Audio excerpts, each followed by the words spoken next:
नमस्कार दर्शकों, मैं हूं नाविका कुमार और आप जुड़ रहे हैं मेरे साथ सवाल पब्लिक का शो पर। क्या सीएए को रोकने के लिए विदेशी शक्तियां लगी हुई थीं? क्या सीएए के नाम पर देश में कहीं ना कहीं एक भ्रम फैलाया जा रहा था? क्या मुस्लिम तुष्टीकरण के लिए सीएए को ढाल बनाया गया? कल से सीएए यानी सिटीजनशिप अमेंडमेंट एक्ट के तहत पाकिस्तान, बांग्लादेश और अफगानिस्तान के अल्पसंख्यक शरणार्थियों को नागरिकता मिलनी शुरू हो गई है। लेकिन सीएए पर राजनीति ऐसी चल रही है कि खत्म होने का नाम ही नहीं लेती। प्रधानमंत्री नरेंद्र मोदी ने सीएए पर कांग्रेस और समाजवादी पार्टी को और ऐसे दलों को सीधे सीधे दंगा कराने की कोशिश का आरोप लगाने के साथ साथ ये गारंटी भी दे दी है कि सीएए को कोई माई का लाल हटा नहीं सकता। लेकिन मैं आपको याद दिला दूं कि कांग्रेस के वरिष्ठ नेता पी चिदम्बरम, पूर्व वित्त मंत्री, पूर्व गृह मंत्री और इंडिया अलायंस की सरकार बनने पर उन्होंने कहा था कि सीएए को खत्म कर दिया जाएगा। ममता बनर्जी की पार्टी तृणमूल कांग्रेस के घोषणा पत्र में भी सीएए को रद्द करने का वादा किया गया था और ये वादा घोषणा पत्र के जिस सेक्शन में है उसका नाम है दीदी की शपथ। यानी कि ममता बनर्जी ने खुद गारंटी दी थी कि वो सीएए खत्म कर दिखाएंगी। सवाल पब्लिक का आज यही है कि 4 जून के बाद पड़ोसी देशों से प्रताड़ित शरणार्थी जो भारत आकर बसे हैं उन पर मोदी की गारंटी ही चलेगी या दीदी की शपथ? सवाल यह भी है कि नरेंद्र मोदी अगर तीसरे टर्म में सरकार बनाते हैं तो भी क्या ममता बनर्जी जैसी नेता सीएए को अपने राज्य में लागू होने से रोक सकती हैं? क्या नई सरकार में भी सीएए पर आर पार होने की संभावना है? यही है आज सवाल पब्लिक का।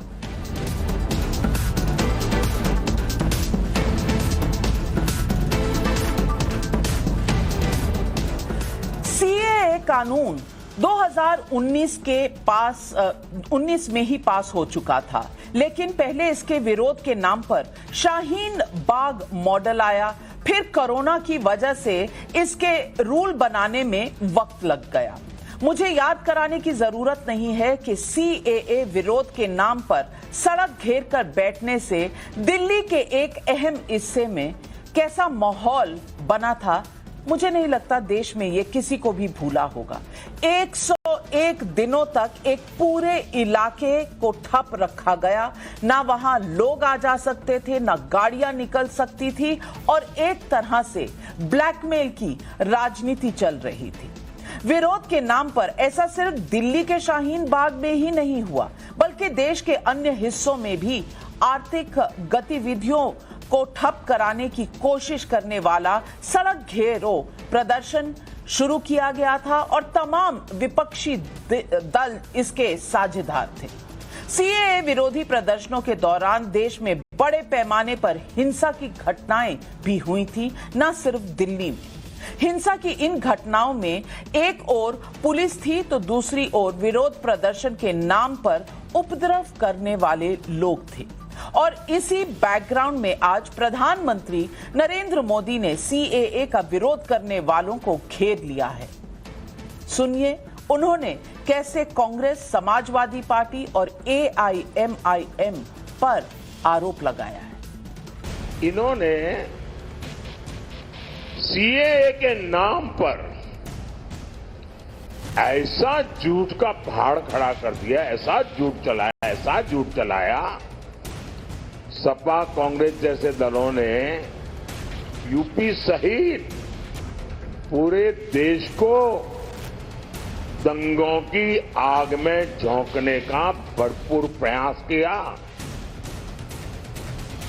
आज तक ये इंडी गठबंधन वाले कहते हैं कि मोदी ये जो सीएए लाया है ना, जिस दिन मोदी जाएगा ये सीएए भी जाएगा। भाइयों बहनों, क्या इस देश में अब कोई माई का लाल पैदा हुआ है जो सीए को खत्म कर सके? ये मोदी है जिसने आपका नकाब उतार दिया है। ये आपका नकाब, आप ढोंगी है, आप सांप्रदायिक है, ये मोदी की गारंटी है। देश विदेश कहीं से भी जो भी ताकत इकट्ठी कर रही है कर लो। मैं भी मैदान में हूं, तुम भी मैदान में हो। प्रधानमंत्री का यह बयान बेहद गंभीर है। क्या देश की संसद से पास कानून को लेकर विरोध के अधिकार के नाम पर राजनीतिक साजिश से अराजकता फैलाई जा रही थी, जैसा कि नरेंद्र मोदी का आरोप लग रहा है? ये बात सही है कि सीएए का मामला अभी सुप्रीम कोर्ट में है, लेकिन सुप्रीम कोर्ट ने सीएए लागू करने पर कोई रोक नहीं लगाई है। ऐसे में जब तक सुप्रीम कोर्ट कोई आदेश ना दे, क्या सीएए को रोका जा सकता है? सुनिए ममता बनर्जी और पी चिदम्बरम के ये बयान। ममता जी का बयान कल का है और पी चिदम्बरम का बयान बस 1 महीने पहले का। আমরা এনআরসি করতে দেব না, আমরা ক্যা করতে দেব না, আমরা ইউনিফর্ম সিভিল কোড করতে দেব না। বিজেপি বিদায় নিলে সঙ্গে সঙ্গে এনআরসি বাতিল করব, ক্যা বাতিল করব আর ইউনিফর্ম সিভিল কোড বাতিল করব। ওটা দিল্লির আইন, আমরা দিল্লিতে সবাই মিলে এটাকে বাতিল করব যাতে কোনোদিন মানুষের অধিকার কেড়ে নিতে না পারে। And or review the following sets of laws. You asked me which are the 5 laws that will be repealed. I'm reading that portion. Repeal 5 laws. 1, the Citizenship Amendment Act 2019. It is top of the list.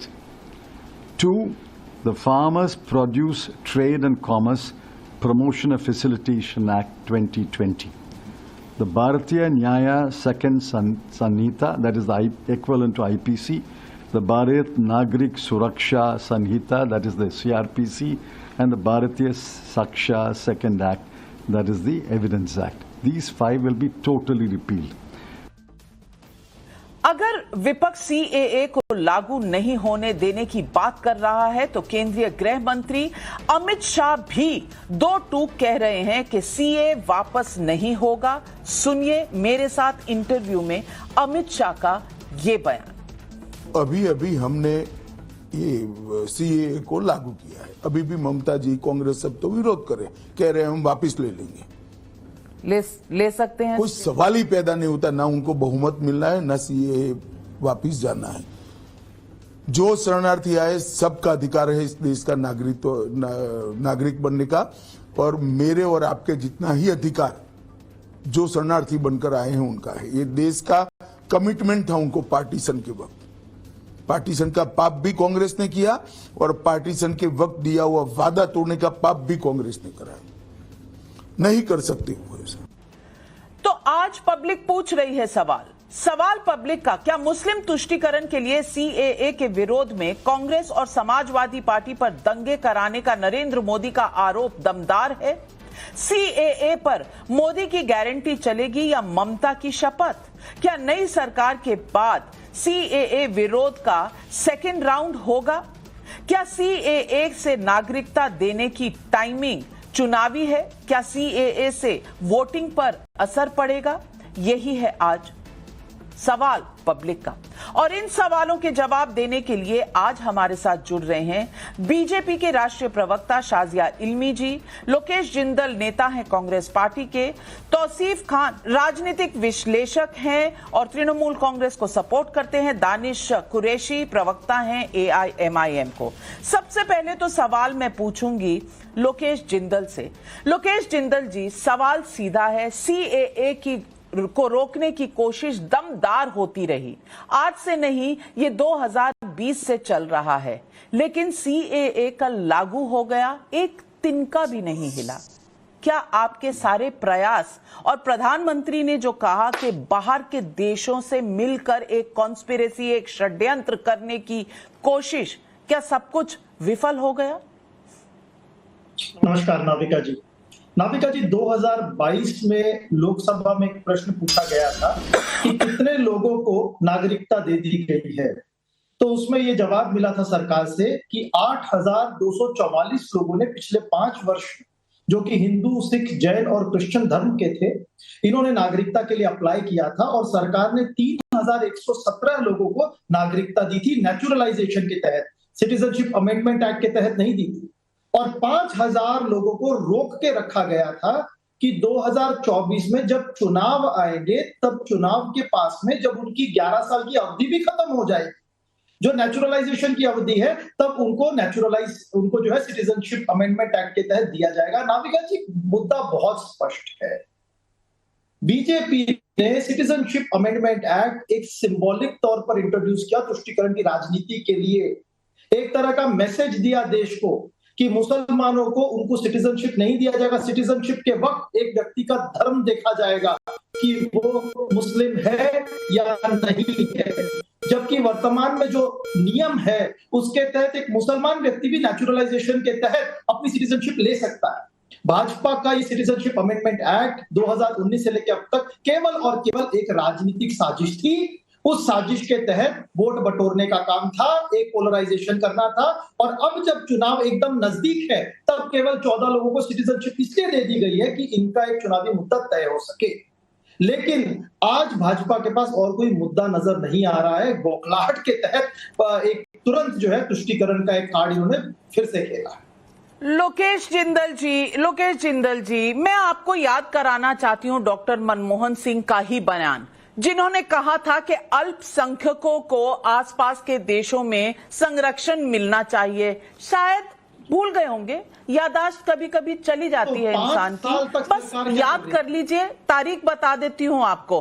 दूसरी बात लोकेश जिंदल जी, आप कह रहे हैं सिर्फ 14 लोगों को दिया गया। मैं आपको बताना चाहती हूं कि ये 14 लोगों को नहीं, ये 300 लोगों को दिया गया है, और ये 300 लोग जो हैं 14 को फिजिकली दिया गया, बाकियों को डिजिटली दिया गया। तो कम से कम फैक्ट्स तो दुरुस्त कर लीजिए। लेकिन शाजिया इल्मी जी, ये पलटने की राजनीति तो शायद अब खत्म हो गई, क्योंकि अब तो 300 सर्टिफिकेट दिए जा चुके हैं, सिटीजनशिप दी जा चुकी है।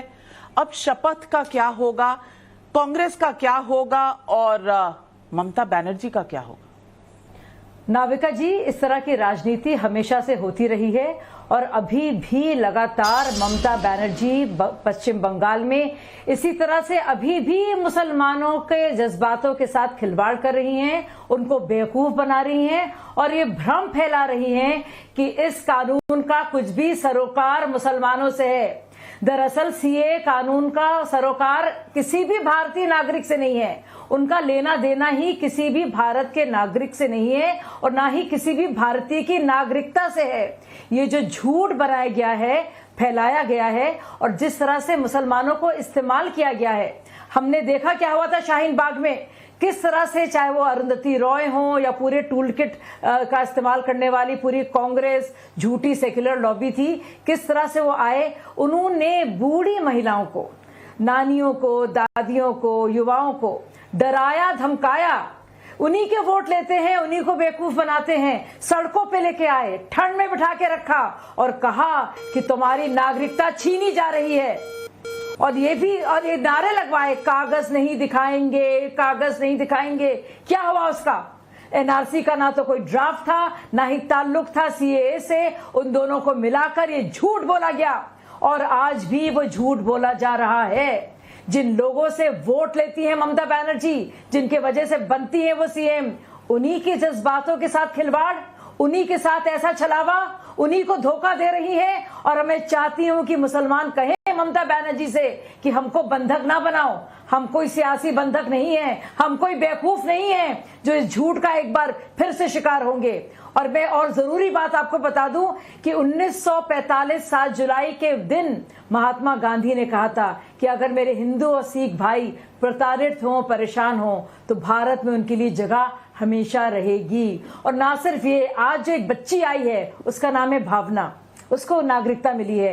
पढ़िए नाविका जी वो क्या कह रही है। वो बच्ची कह रही है कि जब मैं पाकिस्तान में रहती थी मैं डर डर के रहती थी, पढ़ाई लिखने करने के लिए भी मुझे डर लगता था, मैं बाहर नहीं जाती थी, अगर बाहर जाती थी मुझे बुर्का पहनना पड़ता था और गंदी गंदी बातें सुनने को मिलती थी, मेरे माँ बाप हमेशा परेशान रहते हैं। वो बच्ची कह रही है शुक्रिया भारत, शुक्रिया इंडिया, आज मैं आराम से अपने देश में आ गई हूं, मुझे किसी का कोई डर नहीं है। और सोचिए निर्लज और बेशरम लोग, और वो भी मुसलमानों के साथ। सही कहा हम समझ आपने। सकते हैं कि उनको हिंदू धर्म से दिक्कत है, सनातन से दिक्कत है, लेकिन मुसलमानों के साथ लगातार उनको डराना धमकाना, बेवकूफ बनाना कि तुम्हारा घर छीन लिया जाएगा, तुम्हारी नागरिकता छीन ली जाएगी, डिटेंशन सेंटर्स बन रहे हैं और वहां पे रखा जाएगा, ये सब बहुत अहम मुद्दा उठाया है शाजिया इल्मी ने। और मैं तौसीफ खान से सवाल पूछना चाहती हूँ, मैं सवाल भी यही पूछना चाहती हूँ तौसीफ खान, मुसलमानों को डराया जा रहा था कि आपको कागज दिखाने पड़ेंगे, क्या हुआ? तिनका भी नहीं हिला और 300 लोगों को मिल गई। आपकी भावना से क्या दुश्मनी है भाई? भावना, छोटी सी लड़की जिसे प्रताड़ित किया जा रहा था, जिसके परिवार को प्रताड़ित किया जा रहा था पाकिस्तान में, अगर वो वहां जी नहीं सकती तो अगर भारत आ गई और उसे आज नागरिकता मिल गई तो क्या ममता बनर्जी इस लड़की के खिलाफ जंग लड़ेंगी, वापस कराएंगी सीएए का कानून? मैं पूछना चाहती हूं, अल्पसंख्यकों की आप बात करते हैं ना, तो ये जो बच्चियां हैं, ये जो लोग हैं वहां से आए हैं, वो अल्पसंख्यक हैं।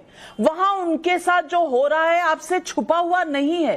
इन अल्पसंख्यकों के खिलाफ आप जंग लड़ेंगे और इस जंग का ऐलान करते करते आपने भारत देश में इतनी ज्यादा उपद्रव मचवाया था 2020 में कि पूरी दुनिया ने देखा था। आज तौसीफ खान भाई, मैं पूछना चाहती हूं, क्या आज कम से कम खुले दिल से आप इन लोगों को इस देश का नागरिक बनने पर बधाई देंगे?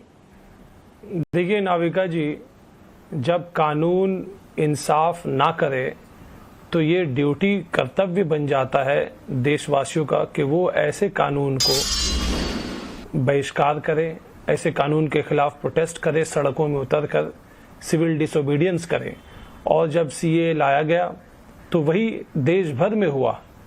बंगाल, केरला, पंजाब, राजस्थान, स्टेट असेंबली द्वारा सीए के खिलाफ बाज़ाब्ता रेजोल्यूशन पास किए गए।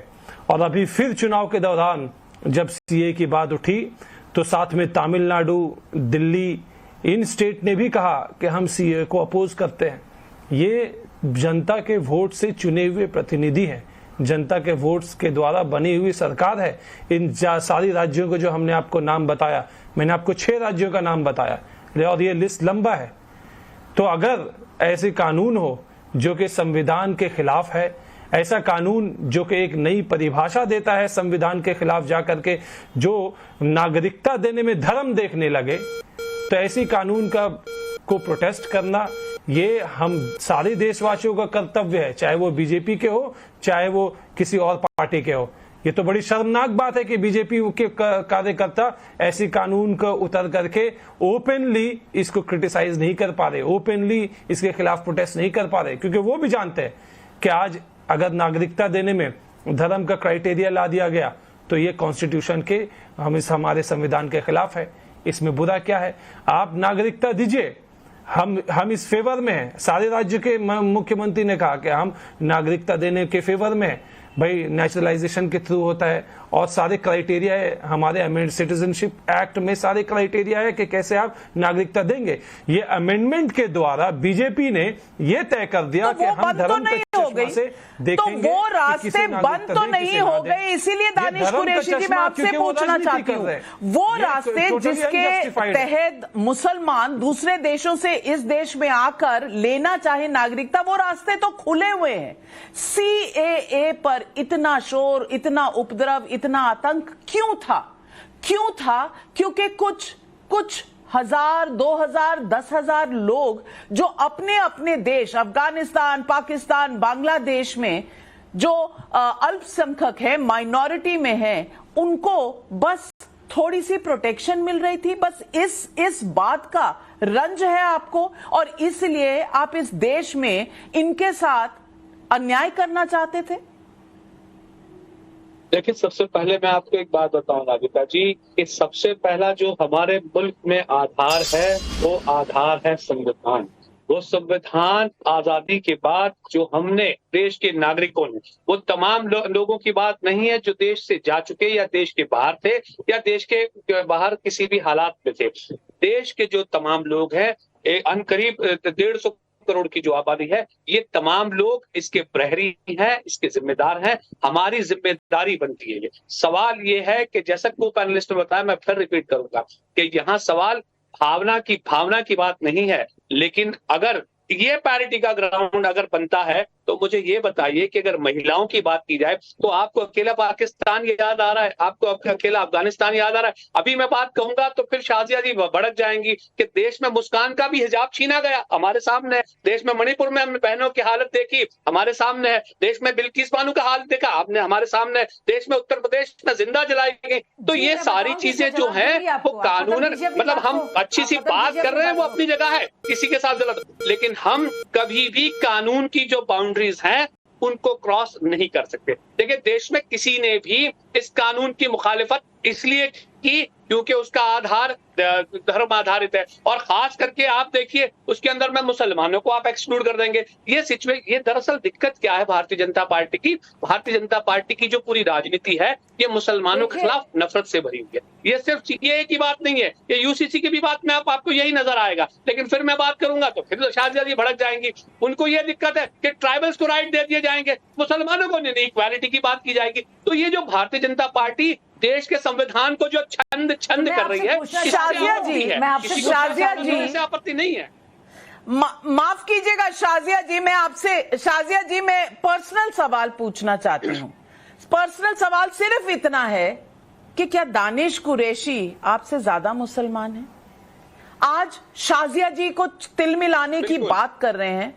क्या आप नहीं समझती कि इस देश में अल्पसंख्यकों के साथ क्या हो रहा है, और अगर मुसलमानों के साथ बुरा हो रहा है, खराब हो रहा है, तो क्या आप अपनी आवाज ना उठाती? आपने अगर अपनी आवाज नहीं उठाई है तो उसमें भी इनको षड्यंत्र दिखता है, या ये बताना चाहते हैं कि ये बड़े मुसलमान हैं, आप छोटी मुसलमान हैं? ये आज तय कर दीजिए कि ये कहां से सर्टिफिकेट बंट रहे हैं।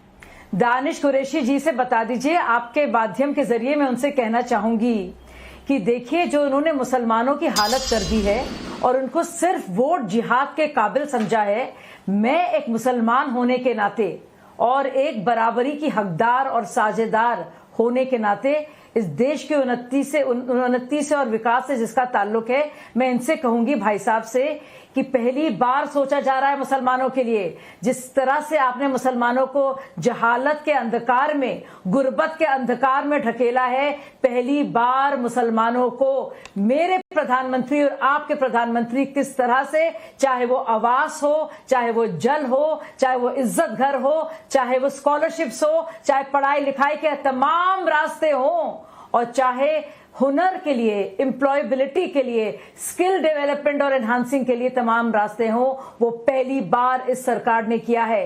ये होती है असली मोहब्बत। असली मोहब्बत ये नहीं होती कि मुसलमान को तब्दील कर दो, ईवीएम में बटन दबा दें और सारे काम वो वोट जिहाद के करें। वोट जिहाद का मतलब क्या? कि आप मुसलमान गरीब रहे, पढ़े लिखे नहीं, सपा को जिताए, सपा के खानदान को जिताए, कांग्रेस के खानदान को जिताए, एमआईएम के खानदान को जिताए, अपने खानदान को ना जिताए। ना पढ़े लिखे, ना मुद्रा लोन का वो लाभार्थी हो, ना जनधन योजना का वो लाभार्थी हो, उसका बस एक काम है, ना इंजीनियर बनो, ना डॉक्टर बनो, बस मदरसे में जाओ, आगे बढ़ो नहीं, ना आर्मी में जाओ, ना प्राइवेट सेक्टर में जाओ। इन्हीं पार्टियों को जिताने के लिए और उनके खानदानों को जिताने के लिए वोट जिहाद करते रहो। एक मुसलमान का सिर्फ ये मकसद नहीं है, सुन लीजिए, एक मुसलमान की सिर्फ आइडेंटिटी एक मजहब पर आधारित नहीं है, वो एक सामाजिक प्राणी है, वो एक इकोनॉमिक इंसान है, उसकी जरूरतें हैं, उन जरूरतों का भी ख्याल रखा है आप लोगों ने। सिर्फ इस्तेमाल किया आपने मुसलमानों को। और ये बात मैं बीजेपी की नुमाइंदगी होने से नहीं कह रही हूँ। बहुत शानदार जवाब दिया है शाजिया इल्मी ने। सुनिए नाविका, आखिरी चीज। अच्छा, क्या काउंटर है, क्या काउंटर है शाजिया की बात का? आप सिर्फ एक वोटिंग की मशीनरी बना के रखना चाहते हैं मुसलमानों को? सुनिए, देखिए मैं बताऊं आपको। अच्छा, अब आप शाजिया जी सुनिए। देखिए, सबसे पहले 79 नाम है जो भारतीय जनता पार्टी के अंदर में पहला, दूसरा और तीसरे लेवल का भी नेता भारतीय जनता पार्टी में है। अगर मैं लिस्ट गिनाने बैठूंगा तो शो खत्म हो जाएगा, मैं उस पर नहीं जाऊंगा। अगर चाहिए तो 2-4 तो मैं उस पर गिना दूंगा आंकड़ों पे। दूसरे नंबर की बात, आपने ये पूछा कि शाजिया इल्मी या दानिश कुरैशी क्या शाजिया इल्मी से बड़े मुसलमान है? बिल्कुल यकीनन मैं बेहतरीन मुसलमान हूँ शाजिया इल्मी से, क्योंकि वो भारतीय जनता पार्टी में है। और भारतीय जनता पार्टी वो पार्टी है जिसने इस देश में मस्जिद गिराने का आंदोलन चलाया और हजारों लोग उसमें मारे गए। नाविका जी, हजारों लोग मारे गए 1992 के घटना में। इसलिए मुझे ऐसा लगता है कि मैं एक बेहतरीन अच्छा मुसलमान हूँ। शायद भारतीय जनता पार्टी की वजह से शाजिया इल्मी साहब का आपत्तिजनक बात है। आप क्या कह रहे हैं? ये मुहिम जो थी ये मस्जिद को गिराने की नहीं थी, मुहिम राम मंदिर बनाने की थी। आप गलत कह रहे हैं और बयानबाजी इस तरह की बिल्कुल। ये सुप्रीम कोर्ट ने माना कि भाई मस्जिद गैर कानूनी तरीके से ढाई गई। तो फिर ये सुप्रीम नहीं, कोर्ट तो फिर वहां बैठे, तो फिर वहां देश में किसकी सरकार थी? और उत्तर प्रदेश में किसकी सरकार थी? देश में किसकी सरकार थी? मुझे बता दीजिए। गैर कानूनी तरीके से ढाई गई, तो एक मस्जिद जो गैर कानूनी तरीके से ढाई गई, इस पार्टी ने उसके लिए आंदोलन चलाया जिस पार्टी में शाजिया इल्मी है। और उसके बाद वो कंपेयर करते हैं दानिश कुरैशी से। मुझे लगता है कि आपका कोई कंपैरिजन नहीं है। रह गई बात इंसाफ। आपका काम एक ही है, भड़काना।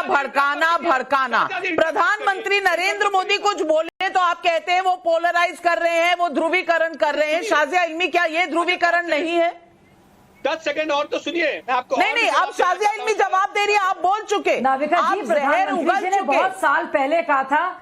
देखिए फर्क क्या है प्रधानमंत्री जी की सोच में और इन सबकी सोच में फर्क क्या है मुसलमानों को लेकर। प्रधानमंत्री जी कहते हैं हर एक मुसलमान के हाथ में कुरान शरीफ हो और दूसरे हाथ में कंप्यूटर हो। और इनका नारा क्या है? बच्चा बच्चा इस्लाम का, वोट जिहाद के काम का। आप बताइए मुसलमानों का किससे फायदा होता है? तुष्टीकरण की राजनीति से कि संतुष्टीकरण की राजनीति से? और वो संतुष्टीकरण हर एक गरीब का, जिसमें मुसलमान सबसे ज्यादा हैं। और मुसलमान सबसे ज्यादा क्यों हैं? इन्हीं पार्टियों की वजह से हैं। इन्होंने जानबूझकर प्लान कर मुसलमानों को गुर्बत और जहालत में रखा है ताकि वो हमेशा सियासी बंधक रहें, पॉलिटिकल गुलाम रहे इनके। और इसी वजह से उन्होंने उसको एकदम मजबूर रखा है, मजलूम रखा है। और पहली बार मुसलमान उठ रहा है और कह रहा है कि हमें तुम्हारी रहनुमाई की, रहबरी की जरूरत नहीं है। मेरा देश का संविधान मुझे प्रोटेक्ट करता है। लेकिन शाजिया जी मैं आपसे इस पर भी जवाब चाहूंगी। जब दानिश कुरैशी कहते हैं क्योंकि आप बीजेपी में हैं तो आप एक कम मुसलमान हैं।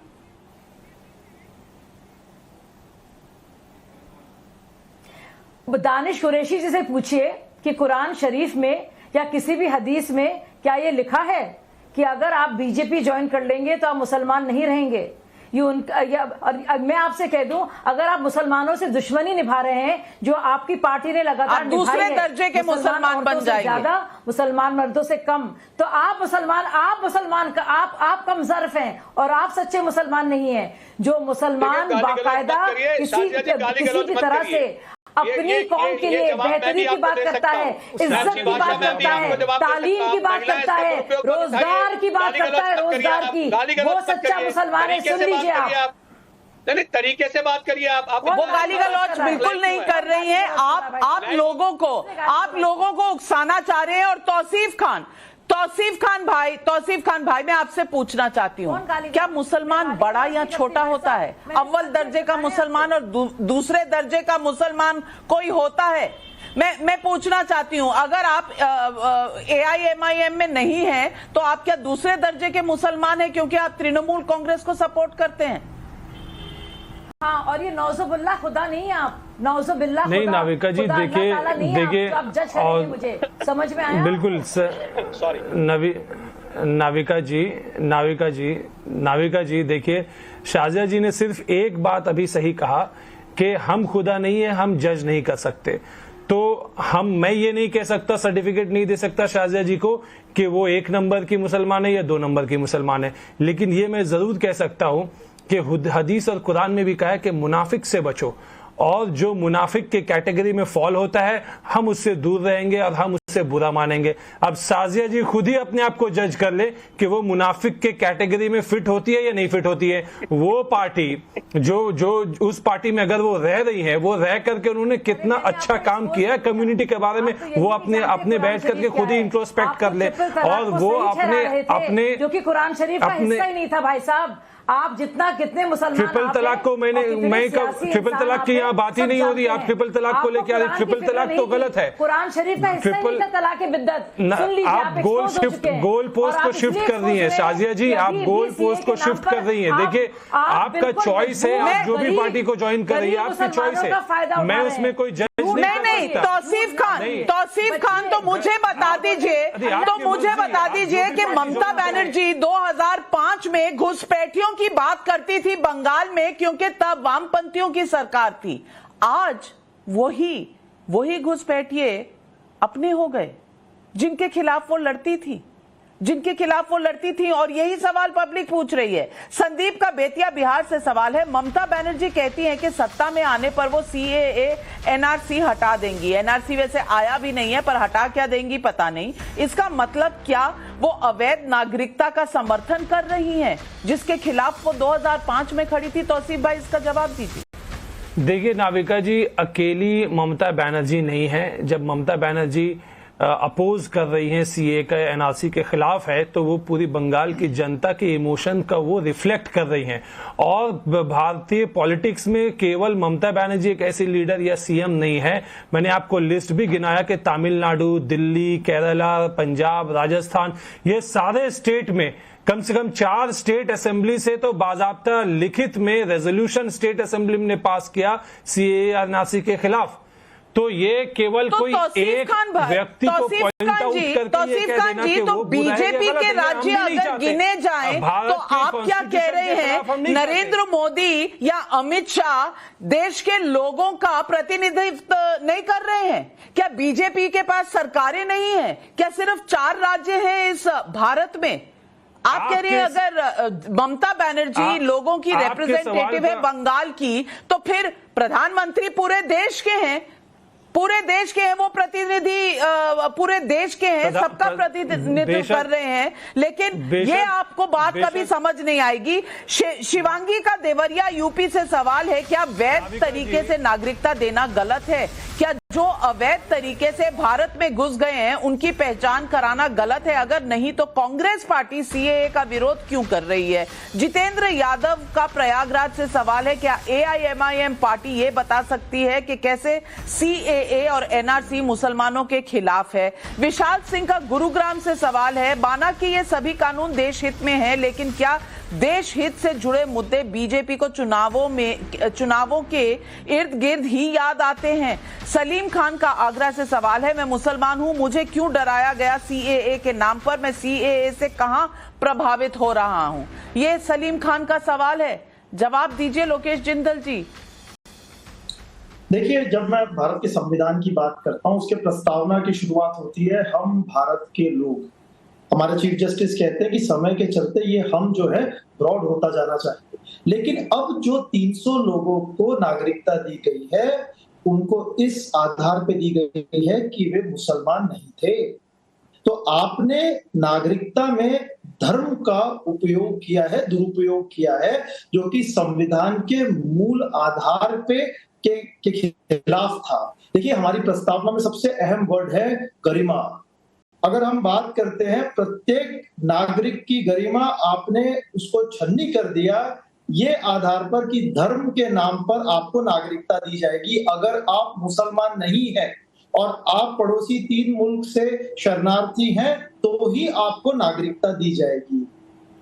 मैं भारत की अगर संविधान की बात करता हूं, हमारे संविधान को विश्व में सबसे ऊंचा संविधान इसलिए माना जाता है क्योंकि ये मानवता के आधार पर है, मानव गरिमा के आधार पर।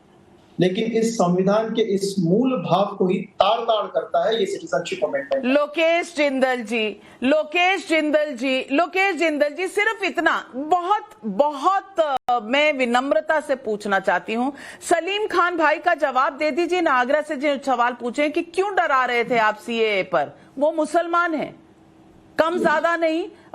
दानिश कुरैशी जी शायद शो छोड़कर चले गए हैं, क्योंकि मैं उनसे कहने ही वाली थी कि शाजिया इल्मी से माफी शायद मांगनी चाहिए उन्हें। अगर उनका कोई कॉन्शियस है तो उन्हें माफी मांगनी चाहिए। ये अव्वल दर्जा और दूसरे दर्जे के मुसलमान का जो सर्टिफिकेट बांटते फिरते हैं, लेकिन उठकर चले गए हैं शो से। क्यों चले गए हैं? सवाल झेले नहीं जा रहे थे या जवाब देते हुए बन नहीं पा रहा था? लेकिन सलीम खान का सवाल है, आपसे कम या ज्यादा मुसलमान नहीं है वो भी। लोकेश जिंदल जी, उनके सवाल का जवाब आज जरूर देना चाहिए। नाविका जी, किसी भी मुसलमान को डराया नहीं गया। हाँ, प्रत्येक भारत के नागरिक को डरना चाहिए अगर भारत का संविधान खतरे में हो। हम सब भारत के नागरिक हैं, हमारे कुछ मौलिक हक हैं, मौलिक आधार है, और जो हमें संविधान से मिलते हैं। अगर कोई भी सरकार इस संविधान के साथ छेड़छाड़ करती है, इस संविधान के मूल आधार को बदलने की कोशिश करती है, तो प्रत्येक नागरिक को डर लगना चाहिए। प्रत्येक नागरिक को ये महसूस होना चाहिए कि हम हैं क्योंकि संविधान है। शाजिया इल्मी जी, जब डॉक्टर मनमोहन सिंह ने मांग की थी, तब नहीं ख्याल आया था कांग्रेस पार्टी को कि ये संविधान के खिलाफ है? ये सिर्फ तब याद आया जब नरेंद्र मोदी सरकार लेकर आई इस पूरे लॉ को? बिल्कुल, तब नहीं याद आया जब कॉन्स्टिट्यूएंट असेंबली के डिबेट्स में भी ये तय हुआ कि बाकायदा मुस्लिम लॉ को कोडिफाई किया जाएगा, और नेहरू जी ने बाकायदा इसको ठंडे बस्ते में डालकर पूरे मामले को टरकाकर इसको बाकायदा यूसीसी को एक डायरेक्टिव प्रिंसिपल बना दिया। ये भी तब याद नहीं आया कि संविधान को किस तरह से तोड़ा मरोड़ा जा रहा है, जबकि इसकी आत्मा पर प्रहार कर कर सोशलिस्ट और सेक्युलर शब्द डाले गए। तब भी संविधान के साथ खिलवाड़ नहीं हुआ जब शाहबानो मामले पर राजीव गांधी ने सुप्रीम कोर्ट का वर्डिक्ट ही बदल दिया।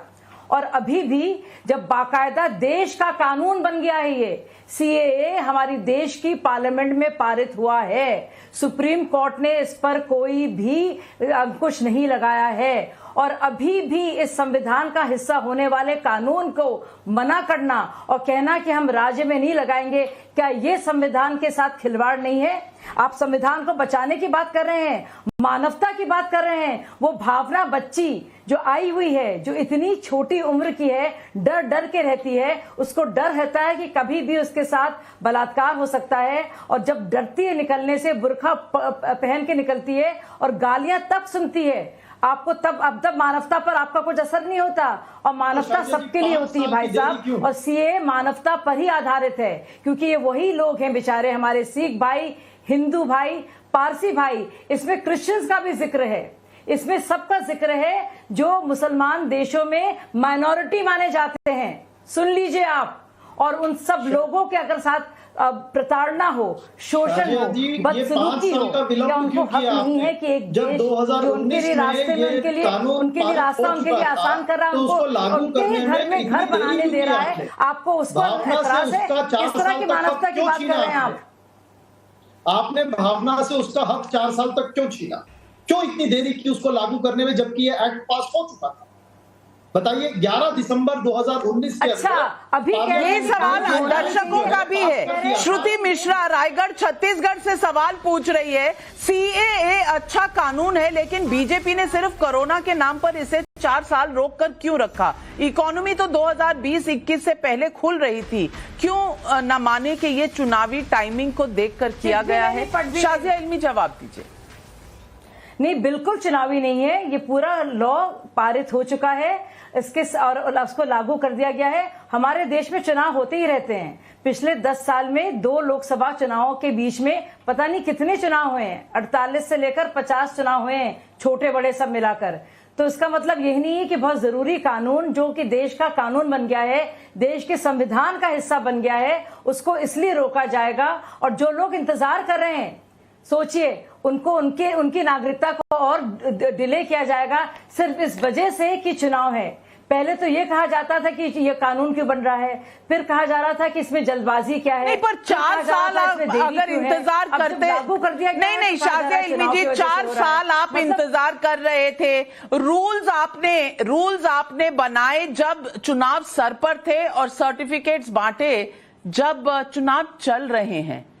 4 साल अगर रुक सकते थे तो 4 हफ्तों में क्या बहुत देर हो जाती? क्योंकि आप तो कह रहे हैं 400 पार।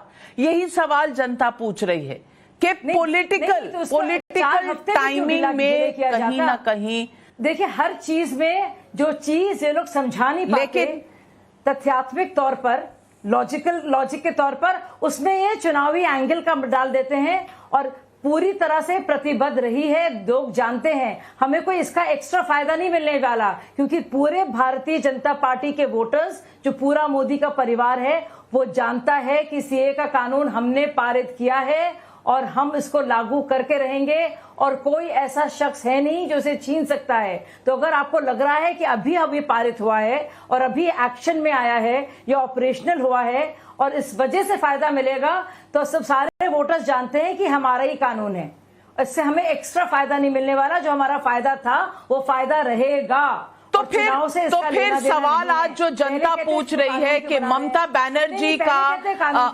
बनर्जी के मैनिफेस्टो में शपथ की जो बात है उसका क्या होगा? अगर आज नागरिकता पहले ही दी जा चुकी है, अगर रूल बन गए हैं और एक तिनका भी नहीं हिला, तो क्या सीएए के नाम पर मुसलमानों को डराया धमकाया जा रहा था कि देश में कहीं ना कहीं अराजकता फैलाई जा रही थी? और आज जब ये कानून और ये नागरिकता लोगों को मिल गई है और कुछ तिनका भी नहीं हिला, तो क्या ये मोदी सरकार की गारंटी की उपलब्धि है? और जो लोग कह रहे हैं चुनाव में इसका फायदा होगा, सवाल आज उनसे ये भी है कि अगर इतना ही फायदा हो रहा था तो चौथे फेज के बाद क्यों अनाउंस किया? पहले ही अनाउंस कर देते, ज्यादा फायदा हो जाता। सवाल ये है कि ये चुनाव का वक्त है, लेकिन राजनीति इस पर 4 सालों से चल रही है। राजनीति खत्म होनी चाहिए, क्योंकि अब देश में अल्पसंख्यक पड़ोसी देश के लोग जो आए हैं 2014 से पहले, उन्हें नागरिकता मिलनी शुरू हो गई है। अब कौन सी शपथ पूरी हुई, कौन सी बाकी रही, इसका फैसला देश की जनता करेगी। आज बस इतना ही। सवाल पब्लिक का शो पर सारे अपने पैनलिस्ट को मैं धन्यवाद अदा करना चाहती हूं, लेकिन इससे पहले कि मैं शो को खत्म करूं, बताना चाहती हूं कि आज के विनर्स देखो खेलो जीतो कॉन्टेस्ट के कौन हैं। 10 मई के विजेता हैं अशोक कुमार शर्मा ओडिशा से। और देखिए पते की बात, आज मैं ओडिशा से ही ये कार्यक्रम कर रही हूं। तो अशोक कुमार शर्मा जी, बधाई आपको। सतपाल यादव हरियाणा से और गुरदीप कौर मुंबई से। 11 मई के विजेता हैं रमेश कुमार दिल्ली से, हरि कृष्ण राठी हावड़ा पश्चिम बंगाल से और बबलू नागपुरे बालाघाट मध्य प्रदेश से। आप सबको बहुत बहुत बधाई ये इनाम जीतने के लिए। और बस इतनी सी आपसे गुजारिश करूंगी, देखते रहिए टाइम्स नाउ नव भारत।